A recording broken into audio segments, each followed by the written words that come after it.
Hello and welcome to On the Bench, Estuary TV's weekly sports show for Lincolnshire and East Yorkshire.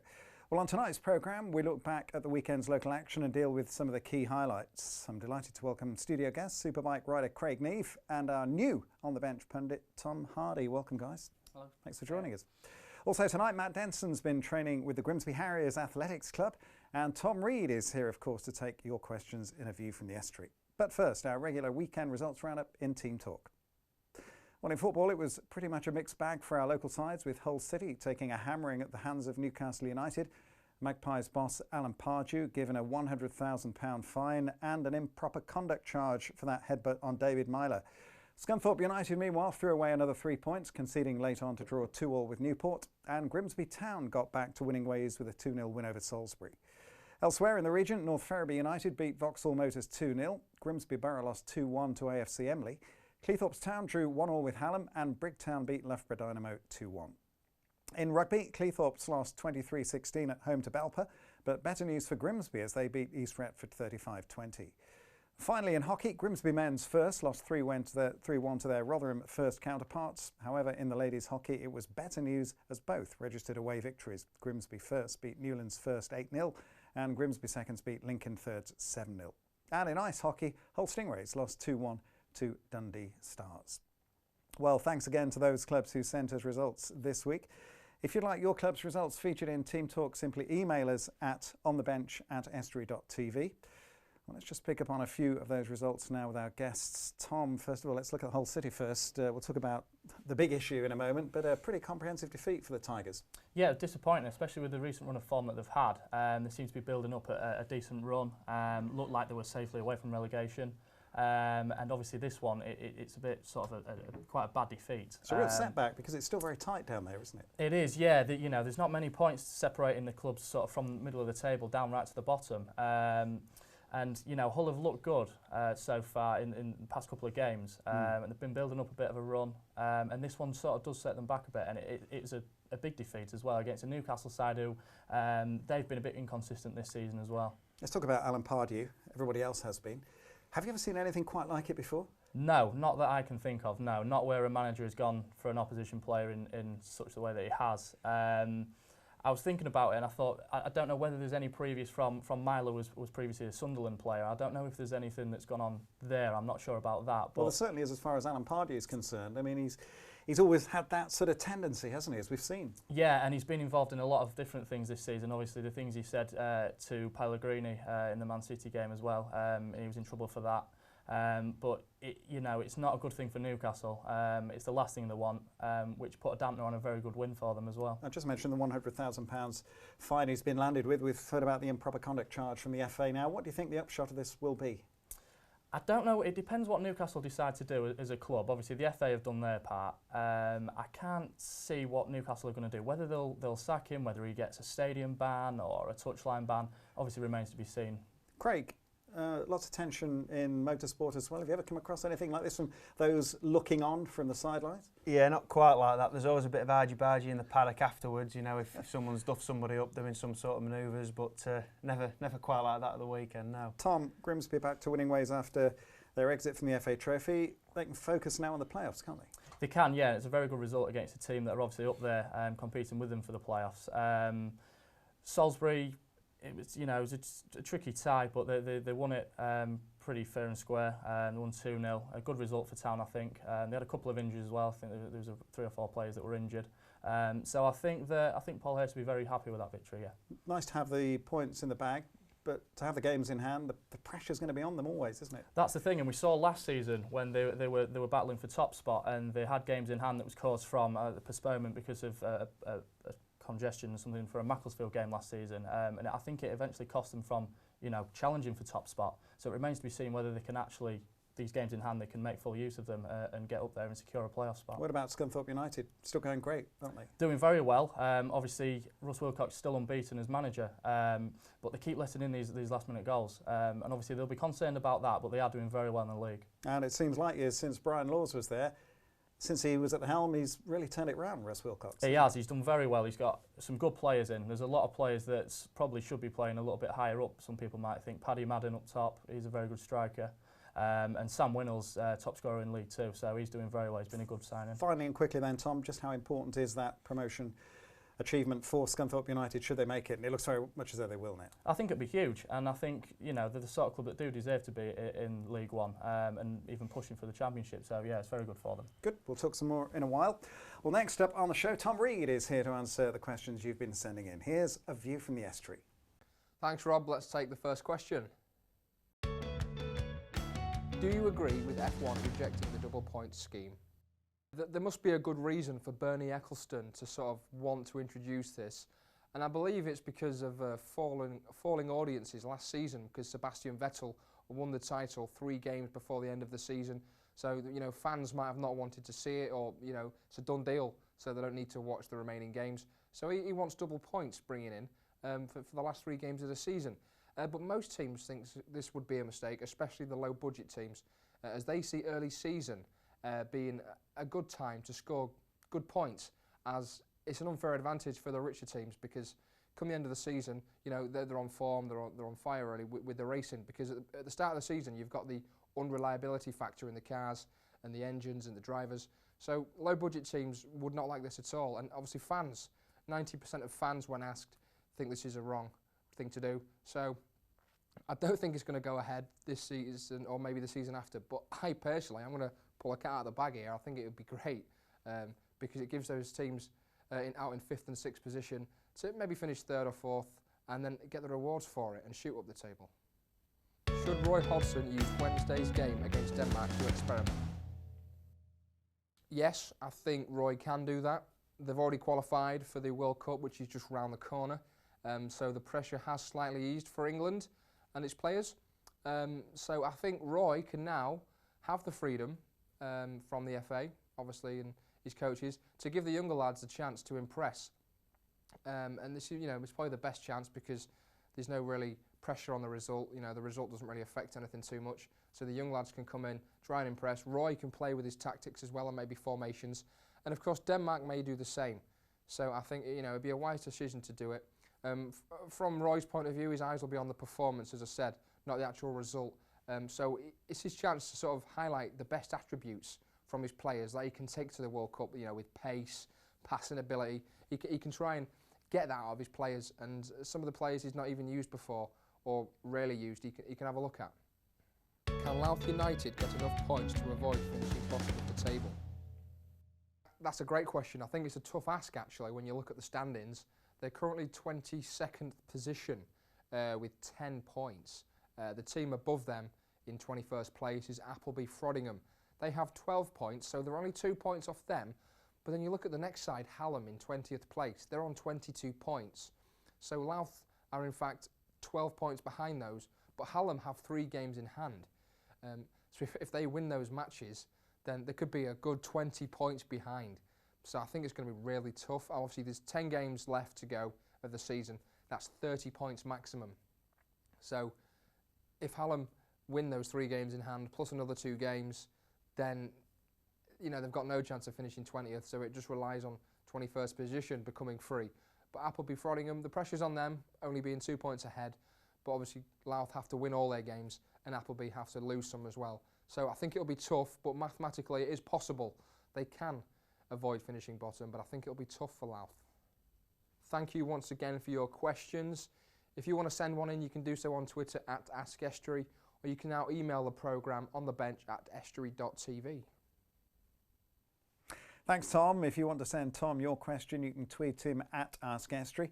And if you want to let us know your thoughts about anything we discuss on the show, of course, contact us at On The Bench TV. Time for a break now. Join us shortly. We'll be back right then.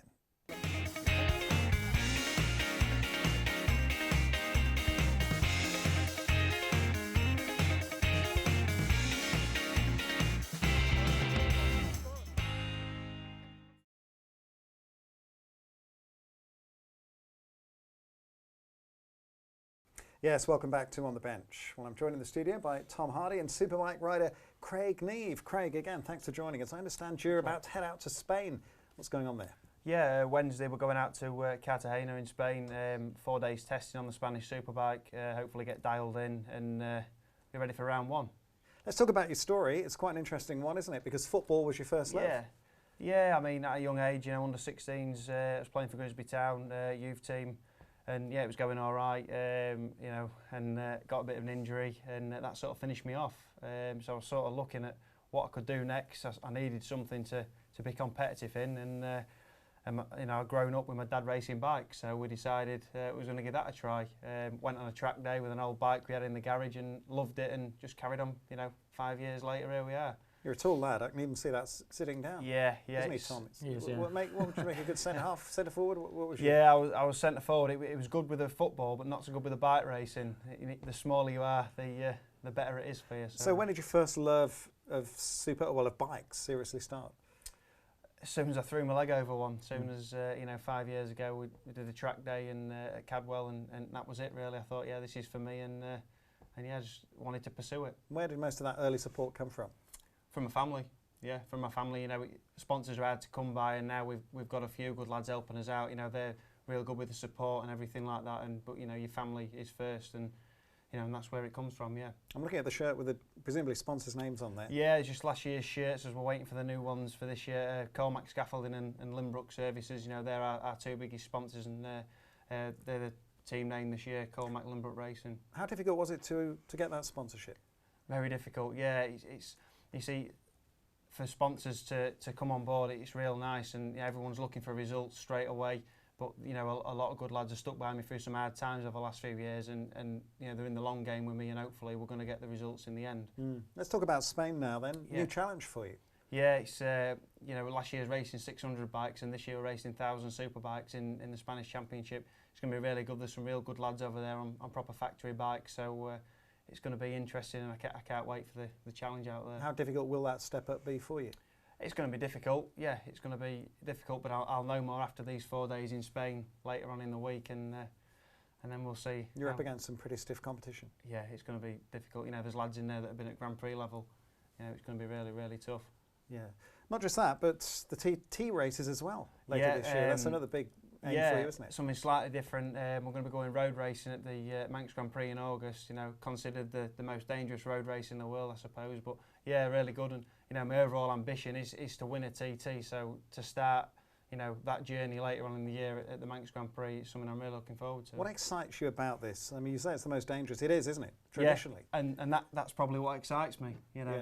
Been that close to it. And what about injuries so far? Yeah, we've had a few problems over the last few years.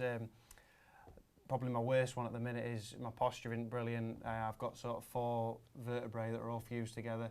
The cartilage is totally gone in the middle. It leaves me with a bit of a bad posture and things like that. But you overcome it and you want to just carry on. You want to carry on racing. So. Okay. Well, good luck with that. We wish you a comfy ride. Yeah. Cheers. As well. Goodness. Well, next up on the programme, Matt Denson has been along to the Grmsby Harriers Athletics Club at the King George Stadium to find out a little more about what goes on there. Take a look at this. I'm looking forward to this. I'm at King George Stadium, going to meet the Grimsby Harriers, have a bit of fun with athletics. The last time I did it was at school, so a long time ago, so I have a lot to learn. Come inside, come and join me, see how well we get on. No laughing.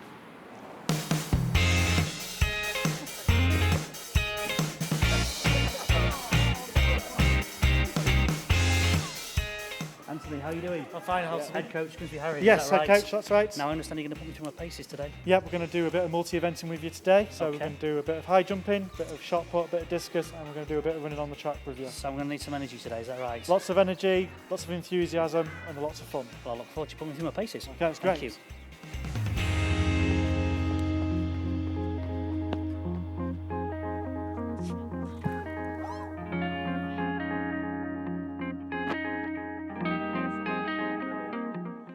What we're going to try and get Matt to do is use the springboard and clear the board, clear the bar in doing the Fosbury flop in the high jump. The Frosby flop? Yes. That's what Okay. it's now. Okay. Yeah. Right. So Right. I'm going to have a go at that. Yeah. And I'm going to use the board to do it. Yes.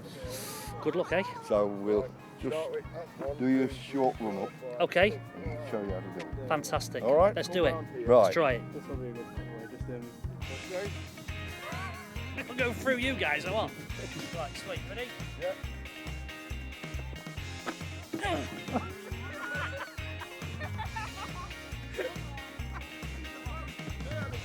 I forgot, didn't I? back now then.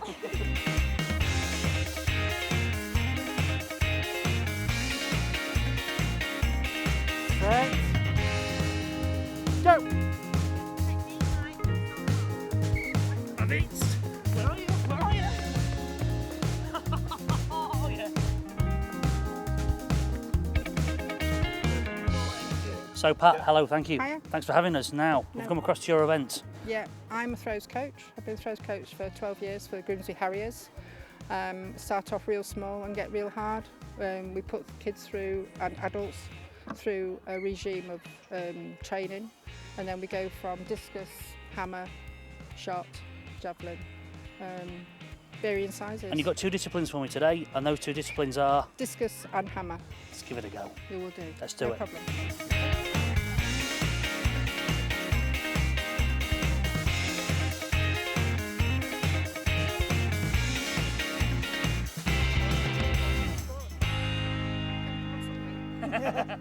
So Anthony, we've got you on the bench. I'm just cooling down from doing a bit of training with yourself. Yep. Did I do all right? You did very well. I'm very impressed. Very good feedback from the throwing coach in particular. That's pure luck, but don't tell anybody. Look, how will people get involved? Dead simple. All I need to do is come down on a Monday and a Wednesday from around 6 o'clock and come and have a go. We have a motto really, have a go at everything, because you never know if you can do something until you've had a go. Perfect. And I presume this coaches here will look at each other and look at people and see what they can do. Yep, we have dedicated groups for youngsters and then older athletes from 15 upwards. We have a move around different coaches.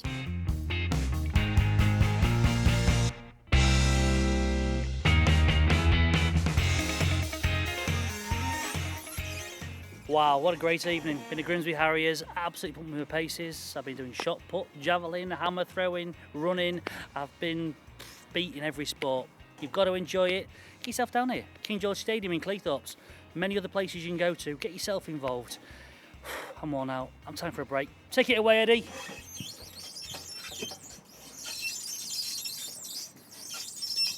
Thanks, Matt. Well, finally on the show, briefly, let's look ahead to this weekend's action. Tom, a big FA Cup quarter-final tie for Hull City against Sunderland. Yeah, and Steve Bruce going back to his old club as well. Be interesting tie. Be quite tight. Sunderland with a wounded animal, do you think, after the defeat in the Capital One final? Could well be, yeah, but they could bounce back from it and prove obviously strong opposition. Since Poyet's been there, they've been a pretty decent side. Grimsby Town, we talked about them earlier on away at Macclesfield on Saturday, hoping for big 3 points. Yeah, hopefully a big 3 points. Potential of Connor Jennings playing against a club he was on loan at earlier on in the season as well. Hopefully if he plays he can get off the scoring mark. Hopefully a win for Grimsby as well. And every game now, as we implied, is a cup final, isn't it? It is, it's huge. It's huge. If Grimsby are serious about getting out of the league this year, then they really need to start winning these games in hand. Who are the standout players for you that really need to perform now, week in, week out? I think Scott Kerr's got to be a big player for Grimsby. He's leading from the front, his experience is showing, and he looks really good. So he's got to keep performing and hopefully keep fit as well. Macclesfield in 14th position. Rugby, finally, England, Ireland, Wales and France all tied. It's exciting, isn't it? It is exciting. There's some big games coming up as well.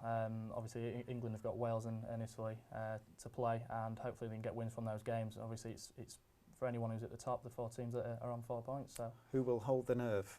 That's a big question. Tom, for now, thanks very much indeed. Craig as well, thanks for joining us. It's been a pleasure. It's been good fun, thank you. Well, that's just about it for this evening. Thanks to our studio guests, to Tom and Craig. Thanks also to Grmsby Harriers Athletics Club for having Matt along. Remember, if you want to get in touch with us in the studio, you can tweet us at OnTheBenchTV, or you can email onthebench@estuary.tv. Thanks again to you for watching. Rachel will be back with you next week. See you then. For now, bye-bye.